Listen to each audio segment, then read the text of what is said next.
दोस्तों नमस्कार। मैं आनंद ओझा, आपका अपना न्यूज़ चैनल। आज हम लोग बिहार विधानसभा चुनाव पे चर्चा करेंगे। और सबसे पहले आप सबसे विनम्र निवेदन है कि जिन लोगों ने सब्सक्राइब नहीं किया मेरे चैनल को सब्सक्राइब कर लें, ताकि जब भी हम लाइव आएँ आप लोगों को हम बता सकें। इसमें हम लोग आज बात करेंगे विधानसभा वाइज और विधानसभा चुनाव के रिगार्डिंग। इसमें एनडीए और इंडिया गठबंधन दोनों मजबूती से चुनाव की तैयारी कर रहे हैं। इसमें जो दिल्ली का विधानसभा हुआ, उसमें दिल्ली विधानसभा में भारतीय जनता पार्टी ने पूर्ण बहुमत की सरकार बनाई। उसका कितना प्रभाव बिहार पर पड़ेगा ये भी दिखने वाली बात है। कल उनके भाजपा की सरकार जो कल बनी, उसमें एक बक्सर के जिला के रहने वाले पंकज सिंह जी वो मंत्री बने, तो एक बड़ी बात है। पूर्वांचल तरफ के लोगों को भी एक पद मिला। दूसरी चीज़ है, नए कांग्रेस के प्रभारी बने हैं कृष्णा अलावरू, इनका नाम है। एक मूलतः कर्नाटक से आते हैं और पहले युवा कांग्रेस में थे, उससे पहले छात्र राजनीति से आए हुए हैं, फिर युवा कांग्रेस में प्रभारी बने। इसके बाद फिर उनको बिहार का प्रभारी बनाया गया है इनके काम को देखते हुए। तो देखते हैं कितने छाप छोड़ते हैं, क्या करते हैं, इनका भी भविष्य टिका होगा। इसके बाद हम लोग चर्चा करेंगे कि पशुपति पारस की पार्टी को क्या इंडिया गठबंधन में इनसे चुनाव लड़ेगी, और चुनाव लड़ेगी तो कितनी सीट मिलेगी। और कल जैसे हम लोग कल बताए थे हम आप लोगों को कि एनडीए को कितनी सीट मिलने की अनुमान है, ये अनुमान है। उसी प्रकार हम आज बताएंगे इंडिया गठबंधन में कौन पार्टी कितनी सीट पर लड़ेगी। मूलतः जो बातें समझ में आ रही हैं वो यही आ रही हैं कि इस बार कांग्रेस को आरजेडी 70 सीट देने को तैयार नहीं है। 70 सीट आरजेडी चाहती है कि मैक्सिमम सीट पर हम लड़े चुनाव। इसमें क्या है कि अगर आरजेडी 70 सीट दे देगी, अगर वो हार जाए पार्टी वहाँ पे कांग्रेस, अगर उस कारण से फिर सरकार ना बन पाए तो आरजेडी के लिए अफसोस रहेगा। तो एक अच्छी बात है कि आरजेडी चाहते हैं कि मैक्सिमम से मैक्सिमम सीट पर हम खुद चुनाव लड़ें। उससे क्या होगा कि आरजेडी का जीतने का चांसेस जो होंगे ज़्यादा होंगे, कांग्रेस की चांसेस थोड़ा कम हैं। हम जो देख पा रहे हैं अभी हाल फिलहाल जो लोकसभा चुनाव अभी बीता है 2024 में, उसमें जो भाजपा से आए मुजफ्फरपुर में सांसद, पूरे सांसद कहेंगे अब, अजय निषाद जी मजबूत कैंडिडेट थे। इनके फादर भी मंत्री रहे हैं, तो इनका व्यक्तित्व बैकग्राउंड भी बहुत अच्छा है पॉलिटिकली। तो ये चुनाव लड़े, कांग्रेस ने इनको चुनाव लड़ाया लेकिन ये भी हार गए। ससराम से भी आरजेडी कांग्रेस ने चुनाव लड़ा था वहाँ, लेकिन कांग्रेस जीत गई। हुआ क्या कि इससे वहाँ छेदी पासवान का बहुत विरोध था, बहुत ज़्यादा विरोध था। पार्टी ने इसको समझा और पार्टी ने उनका टिकट काटकर सीवेश राम को टिकट दे दिया था। और उसके बाद सीवेश राम ने भी अच्छा चुनाव लड़ा, लेकिन वहाँ हार का सामना करना पड़ा था। तो पार्टी कांग्रेस पार्टी हर चीज़ को धीरे धीरे एक एक चीज़ को समझ रही है, देख रही है और किसको कहाँ से चुनाव लड़ाया जाए। क्या मुजफ्फरपुर से फिर विधानसभा का चुनाव लड़ेगी अजय निषाद? ये भी सूचना मिल रही है कि अजय निषाद मुजफ्फरपुर से चुनाव लड़ेंगे विधानसभा का। बक्सर की बात करें, बक्सर शहर का बात है, बक्सर विधानसभा जो होगा, बक्सर विधानसभा की बात करें तो बक्सर विधानसभा के लिए फिर अजय तिवारी क्या लड़ेंगे,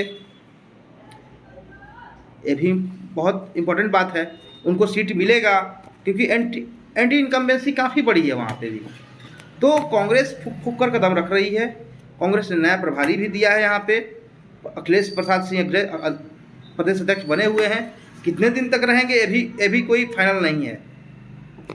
हमको लगता है कि इस विधानसभा चुनाव तक अखिलेश सिंह बने रहेंगे प्रदेश अध्यक्ष। रही बात इस बार कांग्रेस को आरजेडी मैक्सिमम सीट जो अनुमान जो बातें छन के आ रही हैं, मैक्सिमम सीट देगी तो 40 सीट से ज़्यादा नहीं देगी आरजेडी। 40 सीट पे ही इस बार संतोष करना पड़ेगा कांग्रेस को, जो सूचना मिल रही है। सीपीआई दोनों को भी, जैसे बेगूसराय का सीट सीपीआई को मिलेगा, तरारी का सीट, आरा का सीट फिर सीपीआई को मिल जाए, आरजेडी एक सीट देने को तैयार हो जाए। क्योंकि आरजेडी के पास पहले से कैंडिडेट है अनवर आलम आरा विधानसभा के लिए, लेकिन हो सकता है कि फिर सीपीआई को मिल जाए। इससे क्या होगा कि गुनागणित गड़बड़ हो जाता है। और इस कारण से जो कैंडिडेट होते हैं वो फिर आपसी विदर्घात कर देते हैं और फिर चुनाव वो पार्टी हार जाती है। ऐसा भी सूचना मिलता है। तो मुझे जितना ज़्यादा समझ में आ रहा है कि इस बार जो चुनाव होगा बहुत कांटे का चुनाव होगा। तेजस्वी यादव ने माई बहन योजना भी शुरू किया है, उसके खिलाफ उसके अगेंस्ट में भाजपा कितना कौन सी योजना शुरू करती है उसके अगेंस्ट में जो प्रभावी हो। वृद्धा पे जन सुराज ने भी वृद्धा पेंशन को 400 से 2000 करने के को कहा है। तो ये सब देखने वाली बात होगी। जहाँ तक इंडिया अभी चुनाव जो है जितना समझ में आ रहा है कि कांटे का चुनाव होगा, दो लोग के बीच में होगा। तीसरी पार्टी जो जन सुराज है, जन सुराज भी अच्छा खेल करेगी ही करेगी। जितना समझ में आ रहा है कि जन सुराज भी अच्छा खेल करेगी और अच्छा वोट लाएगी। इसमें उसका भी जो प्रभुत्व जो जिला है, मतलब जो जहाँ जहाँ पैदल यात्रा प्रशांत किशोर जी ने किया है, उस जिला में जन सुराज ने काफ़ी मेहनत किया है। और जन सुराज की तरफ से काफ़ी अभी भी लोग देखेंगे आईपैक के लोगों को, तो ये सब लोग जा रहा है, मिल रहा है लोगों से, और लोग भी प्रशांत किशोर के प्रति पॉजिटिव सोच रखते हैं। तो इससे लगता है कि जन सुराज में भी कुछ है, जन सुराज भी कुछ खेल करेगी, जन सुराज भी अच्छा खासा वोट लाएगी। और इसमें हम कह सकते हैं कि 5-10 सीट भी, 10 सीट से कम नहीं जन सुराज इस बार ले आए। उम्मीद के अनुसार 10 सीट से ज़्यादा ही जन सुराज लाएगी, जितना उम्मीद किया जा रहा है लोगों का। इसे हम सारण में भी घूम रहे हैं, सारण में भी पता चल रहा है, और जगह से सूचना जो मिल रही है कि जन सुराज का वोट का जनाधार बढ़ रहा है। रही बात एनडीए गठबंधन की, तो एनडीए गठबंधन की भी एंटी इनकम्बेंसी है। अब लोग नहीं चाहते हैं नीतीश कुमार को। अब कुछ लोग, मतलब सबकी बात मैं नहीं कर रहा हूँ, लेकिन कुछ लोग नहीं चाहते कि नीतीश, युवा वर्ग चाहता है कि नया कोई हो, चिराग पासवान आ जाए, प्रशांत किशोर आ जाए, तेजस्वी यादव आ जाए, और भाजपा भारतीय जनता पार्टी खुद मुख्यमंत्री कैंडिडेट दे दे। वो चाहते हैं लोग, लेकिन नीतीश कुमार को नहीं चाहते हैं।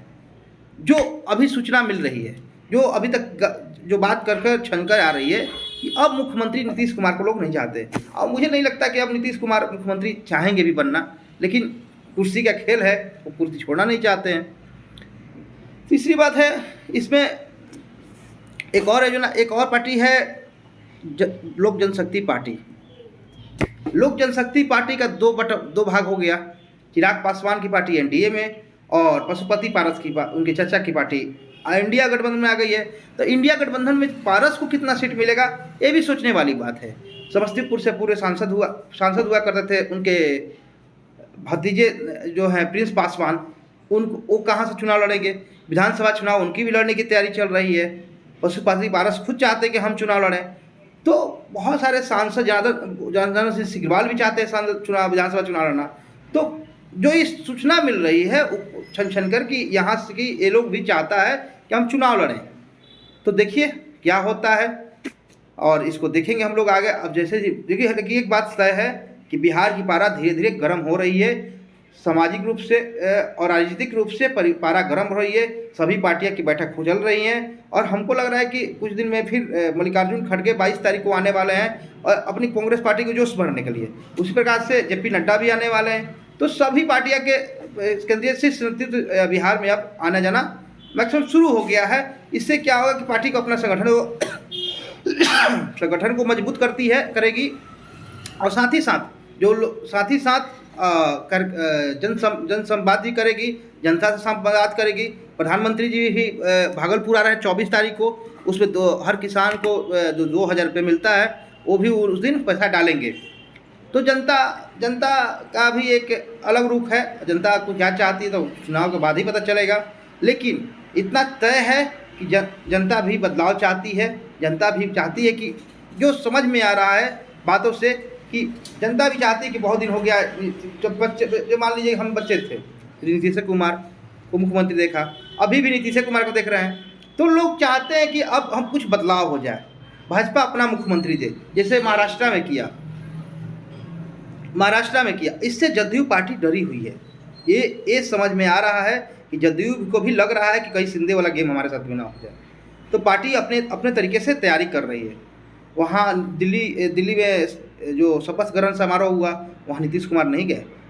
किस कारण से नहीं गए, स्वास्थ्य अस्वस्थ थे या प्रगति यात्रा के कारण था, ये तो हम नहीं बता पाएंगे। लेकिन हाँ, नीतीश कुमार वहाँ नहीं गए। सभी राज्य के 22 राज्य के मुख्यमंत्री आए थे, मुख्यमंत्री आए थे, तो सभी लोग आए थे, लेकिन चंद्रबाबू नायडू भी आए थे, लेकिन नीतीश कुमार नहीं गए। नीतीश कुमार की जगह पे संजय झा और ललन सिंह गए थे। तो ये दोनों लोग वहाँ तो प्रतिनिधित्व कर रहा था, लेकिन मुझे लग रहा है, जितना समझ में आ रहा है, कि सभी पार्टियाँ तैयारी कर रही हैं। लेकिन अब देखना ये दिलचस्प बात है कि कौन सी पार्टी मैक्सिमम सीट पर लड़ती है। जो मैक्सिमम, जैसे अगर आरजेडी अगर 100-150 सीट पर अगर लड़ी, तो आरजेडी के जीतने के चांस ज़्यादा, विधायक होने के चांस हैं। इससे क्या होगा, आरजेडी अपने बल पे चुनाव लड़ेगी। आरजेडी का वोट बैंक एक है, एमओआई समीकरण है, पिछड़ा दलित सब जो आरजेडी के पक्ष में वोट हमेशा लोग करते आते हैं। तो आरजेडी चाहेगी कि हम मैक्सिमम सीट पर लड़ें, कांग्रेस को 40 सीट से ज़्यादा ना दें, सीपीआई-एमएल को 20 सीट से ज़्यादा न दें, ऐसे पशुपति पारस को भी 5-10 सीट में निपटा दें। इससे क्या होगा कि इंडिया गठबंधन भी मजबूत दिखेगी। एक और बड़ी पार्टी है मुकेश सहनी, जो इंडिया गठबंधन में है। मुकेश सहनी डिप्टी सीएम मांग रहे हैं अपने लिए। अब मुकेश सहनी कम से कम 50 सीट मांगते हैं, 50 सीट चाहिए और डिप्टी सीएम चाहिए। अब देखना होगा कि तेजस्वी यादव इससे मानते हैं नहीं मानते हैं, क्योंकि जो सूचना मिल रही है कि मुकेश सहनी चाहते हैं कि हमारे लिए एक डिप्टी सीएम मिले, डिप्टी सीएम की घोषणा पहले हो जाए ताकि हम निश्चिंत रहें। चलिए आगे देखते हैं, आगे चुनाव में आगे होता क्या है, आपको हम अपडेट करते रहेंगे, आपको एनालिसिस बताते रहेंगे।